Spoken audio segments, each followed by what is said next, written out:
Nice Job live chat. How are you doing on this Thursday? I hope it's good. I hope it's getting better. I hope it's well. Whatever you want to phrase it, I hope it's a good one. And I'm glad that you're joining us, whether you're watching us live or checking in on the replay. I'm so glad that you're here. If it is your first time here, all we really ask is that you listen to what we're going to talk about today and maybe take a nugget or two, a little note or two, and just try it. Implement it in your life, implement it in your business, and see if it works out. We don't claim to have all the end-all, be-all definitive answers, but what we try to do here at the Nice Job Podcast is find people that are passionate about the topic we were talking about, that have a bit of expertise, and that their overall goal is to help you be a better person, better business owner, all that great fun stuff. If you'd like to like it, comment it, and share this video, we'd love that as well. But again, it's just about you today. You can just take some information from here, try it out, and see how it works out for you. I'm excited for this episode in particular. And I can hear some of our regular listeners going, Sean, you always say you're excited about every episode and every topic and every guest. But this one in particular, to give a little bit of a backstory, when I met this individual, we had a couple conversations, and originally I was thinking about one topic, and he kind of suggested another, and then he referred me to an ebook that he had, and I read through it to the best of my ability. Not a great reader, and a lot of things that were said in it were not necessarily things I'd heard before, but the things that I felt I had knowledge on, it kind of had a great different insight. And things that I hadn't thought about, it was a little bit kind of like those eye openings, those little, mind explosions going on. So the reason I'm more excited about this one, or really excited about this one, is because I think no matter where you are in your level of business, there's something for you here.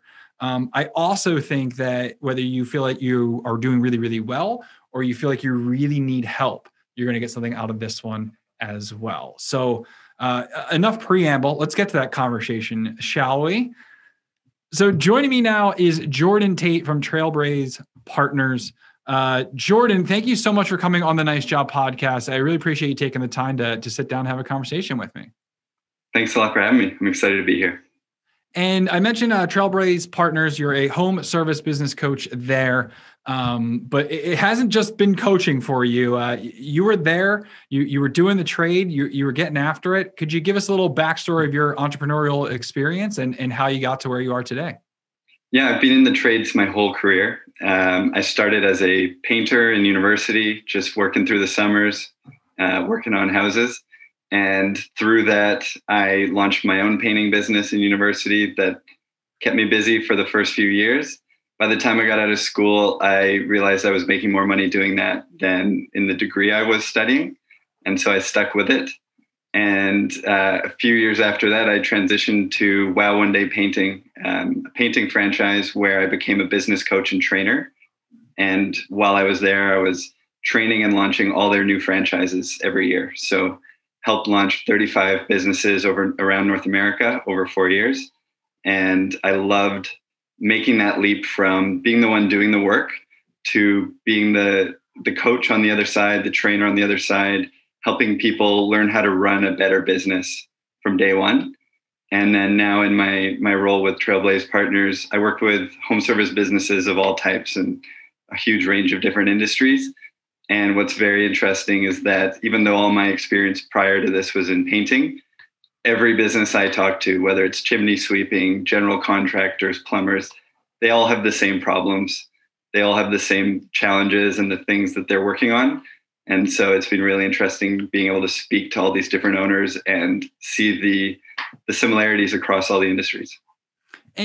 That's one of the reasons that we talk about looking to find your community out there, whether you're joining, a social group on Facebook, whether you're meeting, locally with business owners around your area. Because even if it's a different industry, there's a lot of common threads and themes that links entrepreneurs and links business owners together. And I also love, you talked about, kind of your experience going through and you did it, you go in, and then when you start helping other businesses and helping them kind of grow, it's almost kind of a different sort of buzz you might get from the day to day.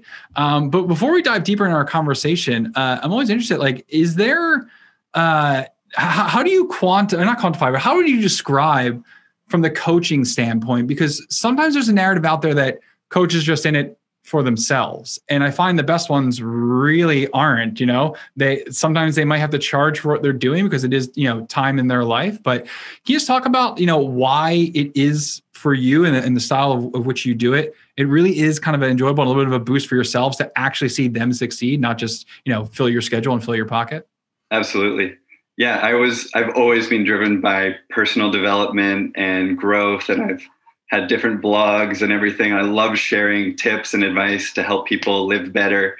The transition to business coaching was a really nice leap for me. I love being able to help a person through a problem that is blocking them, is stressing them out, keeping them up at night, or impacting the time they get to spend with their family or how much money they make. Making a change. It's worked for someone else. I help them implement it in their business. And it's so satisfying because it's such an immediate impact on a person. And I really like working with small business owners, people who have 2, 5, 10 employees, because those simple changes that they don't know can change everything. And most people out there, and I experienced this when I was running my own business, they're really good at the trade or their skill of what they provide, but they don't have the business training and they don't know where to get it. And so to be able to give them the answers they need so that they can grow their business better and create the life that they want, that's really, really satisfying. And one of the ways that you've done this through your coaching is there's an ebook that they were kind enough to send over to me, Overcoming the Leadership Gap. And want to talk about some of the things that you mentioned in there. But when you talk about growing businesses, and the word that usually comes out is scaling businesses, I want to scale my business. I want to scale my team and all that. And I saw in the book, you talk about, stages of growth in a business, and scale's kind of at the very top there. And it was interesting because it's not quite a semantics discussion in that sense. You kind of clearly define why scale's at the top of that, and why before you really think scale, there's a couple of steps in between that you really kind of need to focus, and some shifts that you'll make in between that. You talk about growth, you talk about ownership. Can you break down for me kind of those stages of growth, how they differ, and where, I don't say where most businesses find themselves, obviously everyone's different, but when you find yourself talking to most home service professionals, perhaps the stage that they're most likely in, but they don't think that they're in? Yeah, there's a lot there. I think of the difference between just growth and scaling as linear versus exponential. So growth is, you're moving your business up by 5 or 10 or 15%. Scale is you're doubling your business, or you're growing by 50 to 100% plus.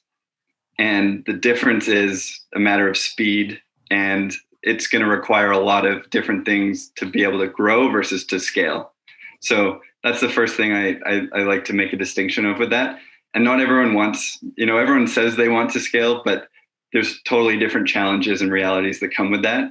There's big risks and there's big demands on your time and everything. But in terms of the stages of growth, like I said, in my previous role, I was working with businesses who were in startup, who were in their first few years running a business. And what I learned was the people who are in startup, their day looks very different than a person who's in a growth or an ownership stage where their business is doing $1 million or more a year. They've got a growing team and they have different responsibilities.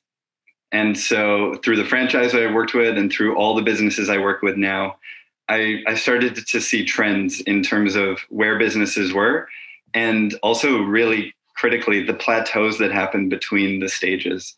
So the first stage is startup. That's when you're doing, anything from 0 to 500,000 or 750,000 a year. And the key in the startup stage is the owner is the operator. They're probably the one on the site doing the work. They're probably the one on the site leading their team. They're also the one selling, marketing, doing the admin at night. They're wearing every hat in their business. And the plateau that comes is eventually your demand on your time is too much. You cannot work any more hours in a week to grow your business, and you need to start to hire other people. So the second stage after that is the growth stage, and that's anywhere from 500,000 to $1 million or 2 million. It depends on the business owner and the structure that they have. But in that stage, you go from being the one on the site, the one doing the work every single day, to the one who's leading a team. And you're now, you're hiring managers to support you, and you're starting to build better systems, and you're starting to look at your business in a different way. You're much more of an owner now than the employee, which is kind of how people start out in their business. And then following on the growth stage is ownership, true ownership, where you are leading a team who are, separate individual leaders in your business. So you may have a sales team, a marketing team, a production and operations team, some admin, a recruiter, different roles like that. And in the ownership stage, your role is really just to lead all the other leaders in your business. And when you get there, this is really what most owners think about when they start a business. They're dreaming about the day when they're making great money. They can take a 2-week vacation without their business crumbling. And, there's a lot of upside in it for them. But you don't get there unless you have a team beneath you who can manage your business when you're not around. And then lastly, a bit above ownership is when you get to the real true scale stage. And that's when you're doing 5 million, 10 million plus. You may start to add new units in terms of franchising, or you may expand your territory. And to get there, you need an unbelievably solid foundation of systems and people and processes and everything that makes your business run smoothly, because otherwise the wheels fall off. And throughout that life cycle, it's almost, title doesn't always equal role. You might always list yourself as the owner, but if your role isn't, as you said, like your top employee at the startup, you could put owner all over the business card you want. You could sign the check however you want, but in the end, that's your role. And so as your role changes, your title may not. But you do need to change a little bit of kind of the skills you possess. And really comes down to your leadership kind of grows and evolves. And the one thing you touched on in the book that I really found probably the most interesting, to be honest, is when you talk about people that define themselves or might see themselves as natural leaders, and how that's not really a thing per se. You think that leaders are sort of made, they're kind of bred and they're kind of growing. Why is it important for, entrepreneurs or anyone that kind of wants to go up that scale to understand that even if you feel that you already possess some leadership skills, it's going to be something that needs to evolve along the way? Yeah. So I like to say that your leadership ability is your limit. So if your leadership ability allows you to lead a team of 5 people, well, that may be your current limit. And to be able to start to lead a team of 10, you're going to have to work on the way that you lead, because leading 10 people is a whole new ballgame versus 5. What I've seen with the businesses that have grown the fastest and most consistently is that the leader put a lot of effort into continuously developing themselves and their game and the way that they led. And the ones who didn't kind of get stuck with, 3 or 4 employees, and they can't go beyond it because they're just not capable of leading more than that many people at the time. So through writing the book, through working with so many home service businesses, I really identified that leadership was the key to success long-term in terms of being able to grow and manage your business. And in all those stages I discussed earlier, like you mentioned, you're still the owner, but at every stage, your role as the leader of your business changes. And, someone who was naturally amazing at leading $1 million business with 8 or 10 employees may be totally out of their league when they get to 20 employees doing 2 million. And so that's where the book, it calls out, the opportunity to improve your leadership. And, but it also gives a lot of tactics and ways that you can constantly improve your ability to lead. I also break leadership down because leadership is a huge, broad topic. There's a million things in it, but I break it down into the way you lead yourself, the way you lead your business, and the way you lead your team. And I provide strategies for how to improve in each of those different areas, because again, as your business grows, when it's you and a few employees, you just need to be really good at leading yourself. But as you start to lead a bigger business, now you've got to focus on am I making the right decisions? Is my strategy good? Am I setting goals for the future? And then as you start to lead 15 to 20 or more employees, you've got to be totally focused on their leadership and their development. Oftentimes the obstacle that prevents someone from kind of evolving as a leader, and you hear it in the old adage of work smarter, not harder. I think anyone out there that, especially if you've worked in the trades, knows that you're constantly working hard. But the adage goes to say that you have to make sure that everything you're doing is having the right impact. For those that go, okay, how do I know if I've swayed too much into I'm working myself too hard and I'm not leading at this point? Are there some key identifying either traits or factors or things that these business owners should look out for to make sure that they know, all right, now's the time to take the leap to be a different type of leader? Yeah. Everyone I talk to is too busy. They're working too many hours. They're working too hard. But they all get caught in the mindset that the only way to grow and the only way to have better results is to continuously work harder and work more hours. And a big thing I actually teach people is the way to grow your business is not by working any harder than you are today, because I know you're working incredibly hard. Like, I have so much respect for trades business owners and home service business owners who are working 10, 15-hour days every single day to keep their business going. But what I work with them on is looking at the value of their time. And I truly believe that the owner's time is the most valuable and important resource in their whole business. And so as you grow, when you pull yourself off a job site, you've gone from, making 25 or 30 an hour to suddenly now you've got other people who you're paying as employees. And then at each stage, what I work with people on is how can you consistently turn the 8 or 10 or 12 hours a day that you put in into bigger results? How can you focus that time on the most impactful things in your business? So how can you focus on hiring, on sales, on implementing systems that increase your efficiency, on networking, all those things that really add value, and less time on the things like working on the job site, working on the basic administrative tasks that you can hire someone to help you with, bookkeeping. They're all examples of ways that you can start to free up your time. And we've talked about it in previous episodes about when you get to that stage of delegating responsibility and kind of outsourcing it. And we've talked about it through, okay, how do you create a culture so that you've got the right person? How do you recruit to make sure that you're kind of finding the right skills?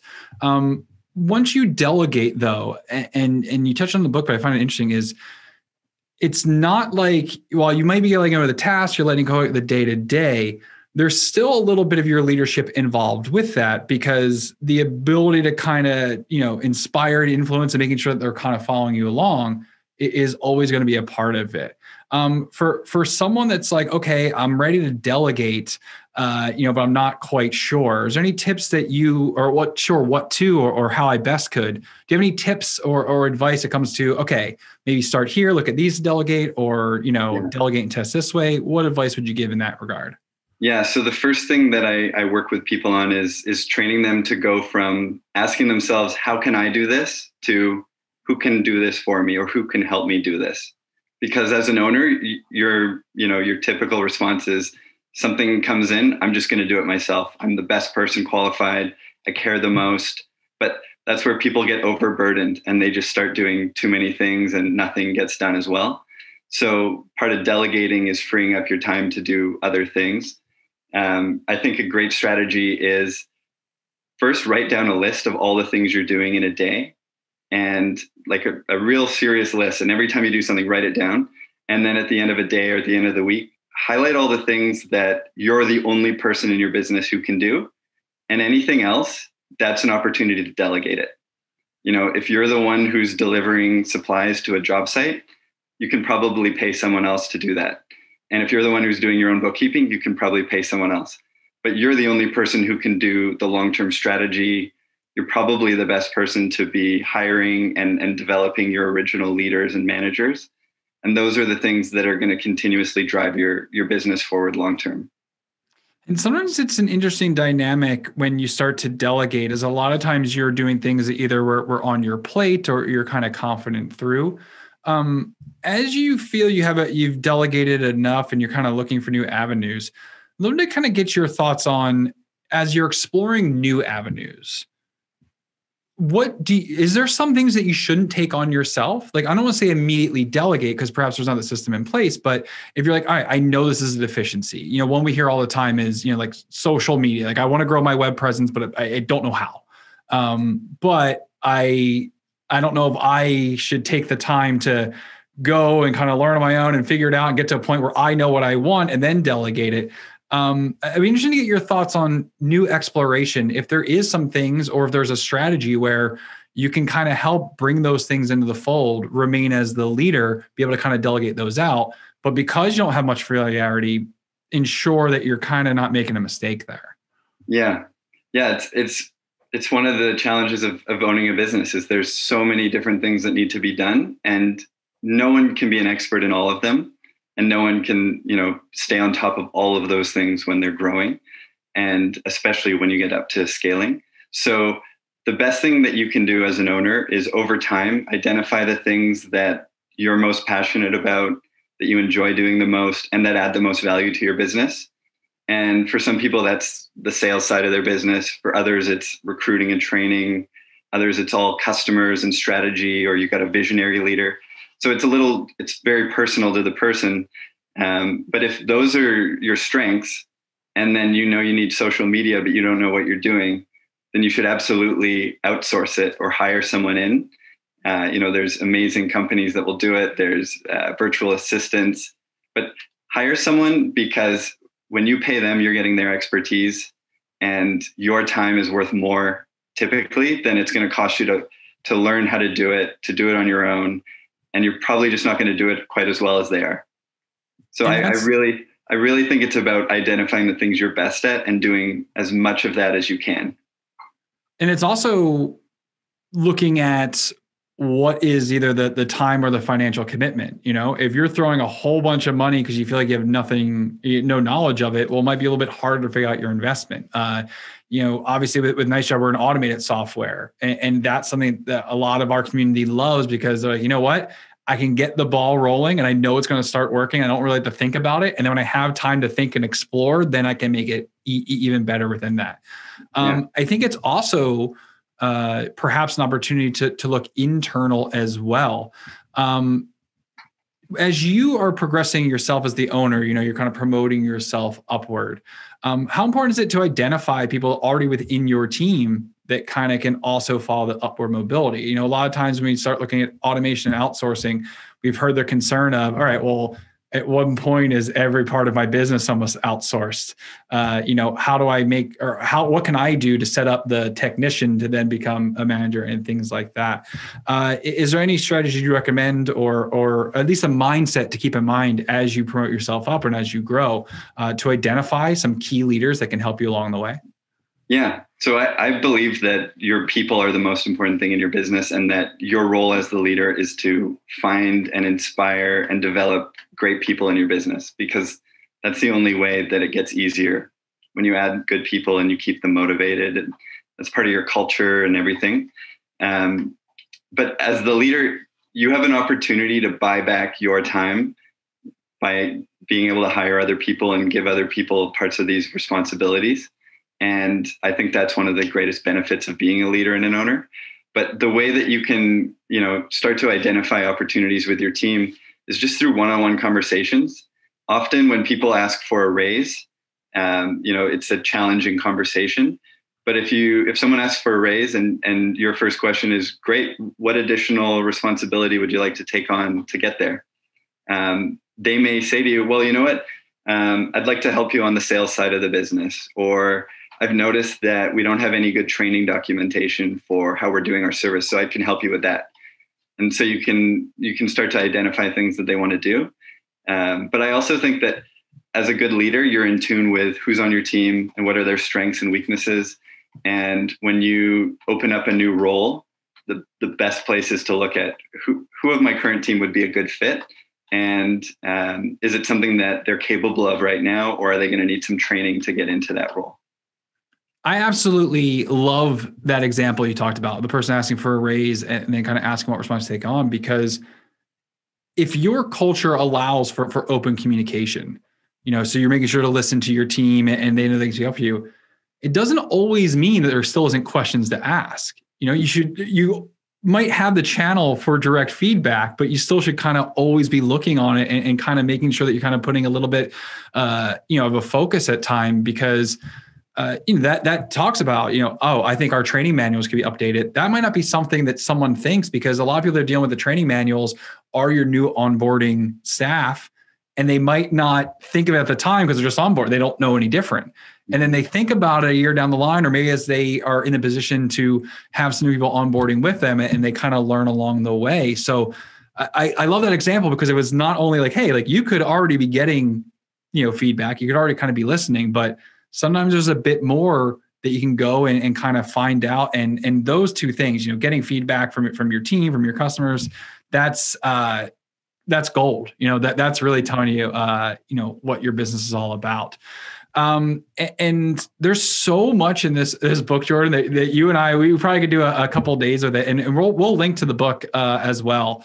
In the show notes, or if you're watching live, I'll throw it in the comments in a little bit here. And so I definitely prefer to go through, but the last thing I kind of want to touch on, and I know, like I said, I could touch on so much more, is as you are growing and you're learning and you're evolving, it still shouldn't be something you're completely doing on your own. And we talked about it towards the top of the show with community or coaching or whatever sort of your outlet comes forth. And just last week, we had Caleb Winiger on to talk about perspective. I would love to just kind of get, your sort of pitch to those out there that might be thinking like, okay, I listen from time to time, like, why is it so important to have that person either, just outside your business that's able to kind of help you control your business, that coach or mentor? Why is that so important in your opinion? Yeah. The feedback I get from the people I work with all the time is they love having someone to help them stay accountable to the actions that they want to take, and to help return their focus to things that either they've always wanted to prioritize and get to, or they just didn't even know they should be thinking about. So I like to, with the clients I work with, I'm always about what are some blind spots that we can help you see through? And then what are some things that I know you're striving for, and you just don't know how to make the time in your day. And so by committing to speaking once a week or speaking at like a regular interval, they make that commitment that, before our call, I'm going to do the work I said I was going to do. And I'm going to follow up and see how they're doing. Did they hit their goal? Did they follow through on the action that they said? That's one of the biggest ones. It's just accountability and having someone in your corner who can give you the information that maybe you could learn on your own. But if you got it that much faster, you're not learning by trial and error, and you're saving yourself a lot of headaches. It's well said. Here in season 2, we've been kind of wrapping up all of our conversations with one question that kind of ties it all together.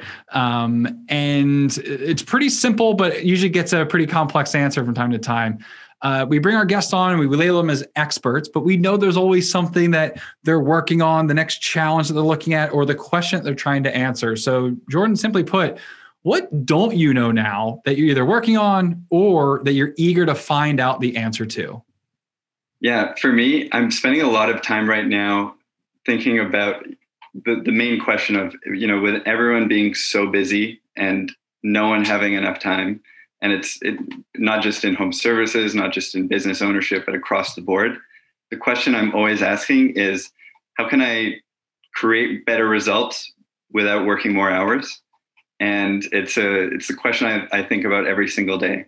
What are the tools I can use? What are the systems I can put in place that allow me to create better results in the same amount of time that I'm working right now?